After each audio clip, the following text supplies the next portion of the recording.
महंगाई की मार देखने को मिल रही है, जिसमें रसोई गैस सिलेंडर 50 रुपए तक महंगा हो गया है। बढ़ी हुई कीमतें 8 अप्रैल से लागू हो जाएंगी। अब 853 रुपए में गैस सिलेंडर मिलेगा। यह बड़ी जानकारी आपके बीच रख रहे हैं। 50 रुपए की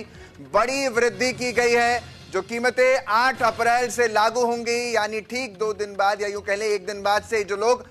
आज सिलेंडर ले रहे हैं उनको पुरानी कीमतों से मिलेगा और ठीक 8 तारीख से अब उन्हें नई दरों पर सिलेंडर खरीदना होगा, जो कि 853 रुपए मुकर्रर की गई है। तो साफ तौर पर 50 रुपए की वृद्धि रसोई गैस सिलेंडर पर हो गई है। यह बड़ी जानकारी आपके बीच रख रहे हैं।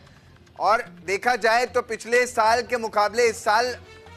जो दाम थे वो उतने नहीं बढ़े, लेकिन साल की शुरुआत होते ही, या यूं कह लें कि इस साल में जैसे फाइनेंशियल ईयर क्लोज हुआ और नए फाइनेंशियल ईयर की शुरुआत हो रही है, उसमें 50 रुपए की वृद्धि आम आदमी की जेब पर बड़ा असर डालने वाली है। अगर आप गैस सिलेंडर का इस्तेमाल करते हैं, रसोई गैस सिलेंडर आप भी घरों में इंडक्शन के अलावा इस्तेमाल करते हैं, तो यह खबर आपके लिए है, क्योंकि आपकी जेब पर इसका सीधा असर पड़ेगा। 853 रुपए महंगा, या यूं कह लें 50 रुपए महंगा गैस सिलेंडर आपको मिलने जा रहा है, यानी कल से आप नई दरों से ही गैस सिलेंडर प्राप्त कर पाएंगे। ये बड़ी जानकारी आपके बीच रख रहे हैं।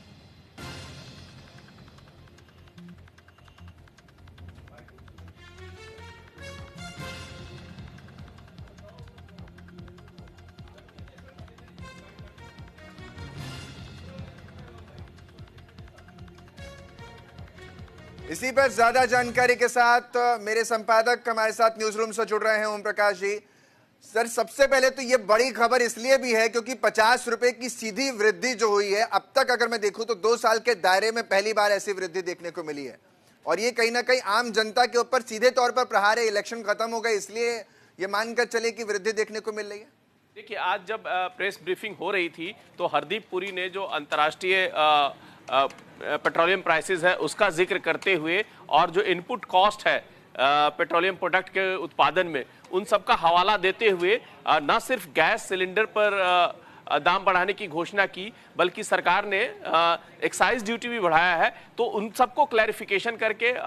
हरदीप पुरी ने, जो पेट्रोलियम मिनिस्टर, उन्होंने कहा कि जो एक्साइज ड्यूटी पेट्रोलियम प्रोडक्ट पे बढ़ाई जा रही है उसका असर कंज्यूमर्स पे नहीं होगा, लेकिन जो गैस सिलेंडर है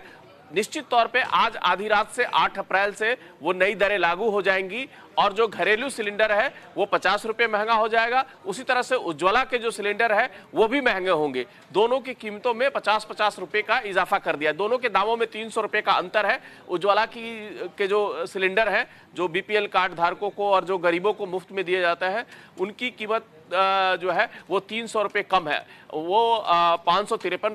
रुपये का सिलेंडर होगा अब, और वही जो सामान्य रसोई गैस का जो सिलेंडर है वो 853 रुपये का होगा। तो निश्चित तौर पे आज आधी रात से ये नई दरें लागू हो जाएंगी और कल से जो आपके घरों में सिलेंडर सप्लाई होगा वो नई कीमतों पे होगा। तो ये मैं मान के चलूं, क्योंकि अगर 50 रुपए की बड़ी वृद्धि की गई है तो 12 महीने अगर 12 सिलेंडर कोई खरीदता है या अवेल करता है पूरा, तो 600 रुपए उसको पूरे साल भर में ज्यादा चुकाना पड़ेगा। तो ये भारी भरकम जो अभी लगा है, ये वृद्धि जो हुई है, क्योंकि मैं देख रहा था कि पिछले 1.5-2 सालों में जो पैसे बढ़े भी हैं वो 1 रुपये 2 रुपये बढ़ा है। और अगर विपक्ष को भी सुनूं तो वो हमेशा कहता था कि भाई 10-12 रुपये बढ़ा देते, 20 रुपये बढ़ाते हैं, उसके बाद 5-5, 2-2 करके कम करते हैं। तो जितना बढ़ाना होता है वो तो उतना ही रह जाता है। मार्जिन सरकार ने तय कर लिया है कि 50 रुपये बढ़ाएंगे, बाद में जब विरोध होगा तो 10 रुपये नीचे कर देंगे, 40 तो बढ़ ही गया। नहीं, देखिए, अभी जो अंतर्राष्ट्रीय कह लीजिए जिस तरह से आर्थिक संकट गुजर रहा है, ट्रंप की टैरिफ नीति के बाद से जो अंतर्राष्ट्रीय बाजार में एक तरह से कह लीजिए कि हड़कंप मचा हुआ है, तो सारे सेक्टर उससे प्रभावित हो रहे हैं। भारत का जो पेट्रोलियम जो डिपार्टमेंट है, कह लीजिए, चाहे हमारा तेल प्रोडक्शन हो, रिफाइनरी हो, गैस प्रोडक्शन हो, वो उन सब पे इन सारे जो टैक्सेशन है और जो टैरिफ है इसका असर पड़ना पड़ेगा। सभी एक दूसरे से जुड़े हुए हैं। तो निश्चित तौर पे सरकार जो है एक प्रिकॉशनरी उन मेजर्स के तौर पे भी देखिए, उन सबको ध्यान में रख के ये प्राइसेस बढ़ा रही है कि ऐसा ना हो कि अचानक इतना बड़ा संकट बढ़ जाए कि हम उसकी भरपाई ना कर पाए। आपको मैं याद दिलाऊं तो 2008 में पूरी दुनिया में जब आर्थिक मंदी आया था तो भारत पे उसका डायरेक्ट इंपैक्ट उतना नहीं पड़ा था, क्योंकि हम पहले से ही उसकी तैयारी कर रहे थे। और आज भी मुझे लगता है जिस तरह से ये सरकार धीरे धीरे कदम उठा रही है, एक तरह से कह लीजिए अपने आप को अंतर्राष्ट्रीय जो उठापटक है, जो एक तरह से कह लीजिए इकोनॉमिक जो टर्मोइल हो रहा है, उससे बचाने के लिए सरकार जो है, चाहे वो एक्साइज ड्यूटी बढ़ा रही है, चाहे गैस और सिलेंडर पे दाम बढ़ा रही है, या कुछ और मेजर्स आने वाले दिनों में सरकार को लेना पड़ेगा, ताकि जो हमारी अपनी कंपनियां हैं वो नुकसान बहुत ज्यादा ना हो उनको, क्योंकि हमारे बहुत बड़े पैमाने पे हम जो एक्सपोर्ट करते हैं पेट्रोलियम प्रोडक्ट का, रिफाइनरी करने के बाद, उसको रिफाइन करने के बाद जो क्रूड ऑयल से हम बहुत सारे जो पेट्रोलियम प्रोडक्ट बनाते हैं, चाहे वो फाइबर्स हो या फिर दूसरे प्रोडक्ट्स हो, उन सब का हम एक्सपोर्ट करते हैं यूएस, यूरोपियन, और तो निश्चित तौर पे एक्साइज ड्यूटी बढ़ने के बाद से, या जो ट्रंप ने जो कस्टम ड्यूटी बढ़ाई है, उन सब के बाद उन पे असर तो होगा उनके प्राइसेस पे। तो कहीं ना कहीं इंटरनल जो हमारा जो डोमेस्टिक मार्केट है उसको स्ट्रॉन्ग करने के लिए, उसको स्टेबल करने के लिए सरकार ने ये जो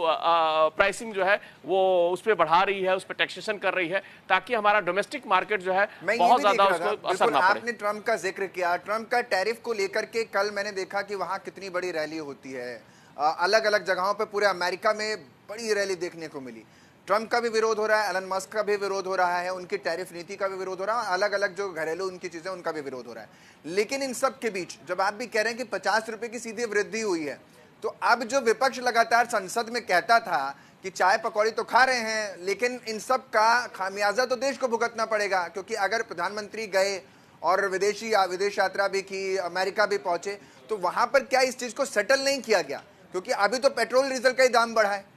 माफ कीजिएगा एलपीजी का ही दाम बढ़ा है, लेकिन इसी के साथ साथ आगे भी और वृद्धि चीजों में देखने को मिलेगी। तो क्या भारत इतना सक्षम है इस चीज को सह पाने के लिए? नहीं, देखिए, ये जो प्राइसेस बढ़ाए जा रहे हैं या जो एक्साइज ड्यूटी लगाई जा रही है, वो हमारा जो सरकार का इनकम है, सरकार की आमदनी बढ़ाने की कोशिश है कि सरकार बहुत कुछ सब्सिडी पे नहीं दे सकती है। आप सोचिए कि मनरेगा की स्कीम चल रही है, फूड फॉर सिक्योरिटी स्कीम चल रही है, हेल्थ की स्कीम चल रही है, बाकी और भी बहुत सारे वेलफेयर स्कीम चल रहे हैं गवर्नमेंट में, और उन सब के लिए पैसा चाहिए, इंफ्रास्ट्रक्चरल डेवलपमेंट के लिए पैसा चाहिए। तो वो पैसा जो है सरकार के पास टैक्सेशन के जरिए से ही आता है। तो सरकार देखती है कि कहां कहां हम टैक्सेशन में हेर फेर करके, उतार चढ़ाव करके, कहीं घटा के कहीं बढ़ा के इस अपनी जो आमदनी है उसको बढ़ाए। तो निश्चित तौर पे ये जो बढ़ोतरी की गई है 2%, चाहे वो पेट्रोलियम प्रोडक्ट पे, पेट्रोल और डीजल पे जो एक्साइज ड्यूटी बढ़ाने की बात है, या जो गैस सिलेंडर पे बढ़ाने की बात है, तो निश्चित तौर पे इस बार आपको ध्यान होगा कि सरकार ने एक तरफ हमारे बजट में मिडिल क्लास को बहुत बड़ी रिलीफ दी थी, 12 लाख तक जो इनकम टैक्स एग्जम्पशन दिया है। तो कहीं ना कहीं उसका एक कह लीजिए छोटा छोटा असर पूरे साल पर आता रहेगा, क्योंकि जब आपकी आमदनी बढ़ेगी, निश्चित तौर पे अभी जो आपका टैक्सेशन से जो राहत मिल रहा है आपको बजट में, वो टैक्सेशन से जो आपके पास पैसा आ रहा है उसको आप एक्सपेंड करेंगे, चाहे वो पेट्रोल पे करें, डीजल पे करें, गैस पे करें, अपने घरेलू जो जरूरतें हैं उन पे खर्च करेंगे। तो निश्चित तौर पे वहां पे सरकार जो है वो भार बढ़ा रही है, ताकि आपके पास जो पैसों की बचत होगी, 1 अप्रैल से आपके नए टैक्स रिजीम में आ गए हैं, आप पे नया इनकम टैक्स लागू होने वाला है, तो निश्चित तौर पे ये पैसे अब उधर जाएंगे। आप ये मान के चलिए, सरकार अगर एक तरफ से देती है तो दूसरी तरफ से कहीं ना कहीं से उसको लेगी, तभी जाके वो अपने जो खजाना है उसमें भरपाई कर पाएगी। ऐसा नहीं कि सरकार के पास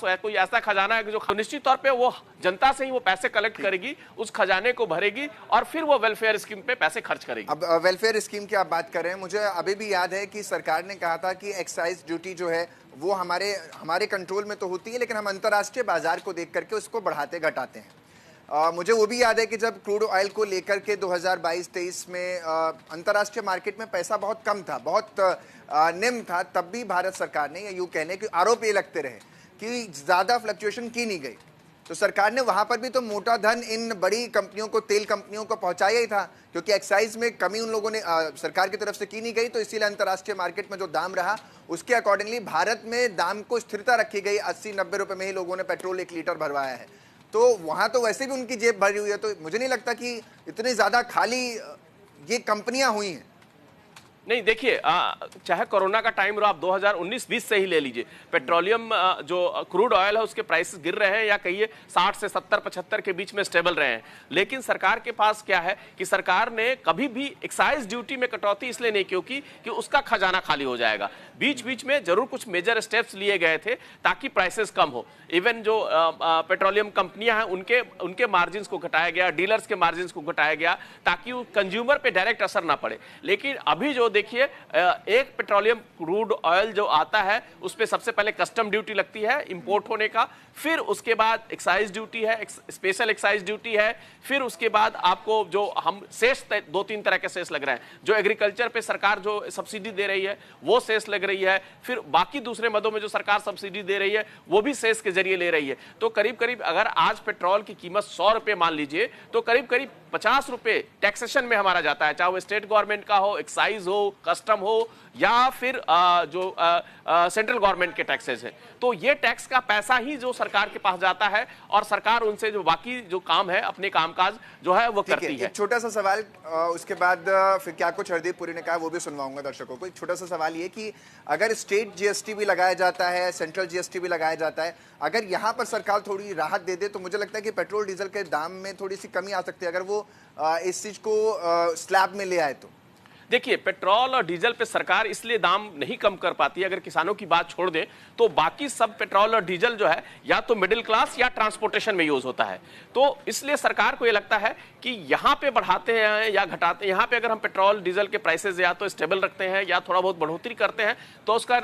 कहीं ना कहीं पूरे समाज पे या पूरे अर्थव्यवस्था पे असर पड़ता है। लेकिन डायरेक्ट असर जो है वो कंज्यूमर जो मिडिल क्लास है, हायर मिडिल क्लास है, उन पे पड़ता है। किसानों पे भी पड़ता है, ऐसा नहीं किसानों पे नहीं, लेकिन कई सारे स्टेट गवर्नमेंट जो किसानों को अलग से सब्सिडी देते हैं तो वो इंपैक्ट उस तरह से कम होता है। लेकिन सरकार के पास रेवेन्यू कलेक्शन के लिए ये सबसे बड़ा जरिया है पेट्रोल और डीजल के प्राइसेस। उसी तरह से हम जो ये शराब पे जो एक्साइज ड्यूटी लगाते हैं, ये तो चाहे वो लिकर हो या चाहे शराब हो या चाहे पेट्रोलियम प्रोडक्ट हो, इन पे जो एक्साइज ड्यूटी लगती है वो सबसे बड़ा सरकार का इनकम है। और ये मानती है सरकार कि ये बिल्कुल जो बीपीएल क्लासेस हैं या उनको डायरेक्टली प्रभावित नहीं करती है। इसलिए सरकार जो है इन पे टैक्स घटाने में यहाँ कोई नहीं कभी बहुत ज्यादा कोशिश नहीं करती है। विरोध होता है, हो हल्ला होता है, विपक्ष नारेबाजी करता है, लेकिन चाहे कोई भी सरकार रही हो वो बहुत ज्यादा पेट्रोलियम डीजल या जो दूसरे एक्साइज ड्यूटी है जहां पे मानती है सरकार की ये लग्जरी प्रोडक्ट है, वहां जल्दी कम नहीं करती है। तो अभी जो पेट्रोल डीजल के प्राइसेस पे चाहे एक्साइज ड्यूटी बढ़ाई गई, याद आता है कि वैसे तो सर्विस चार्ज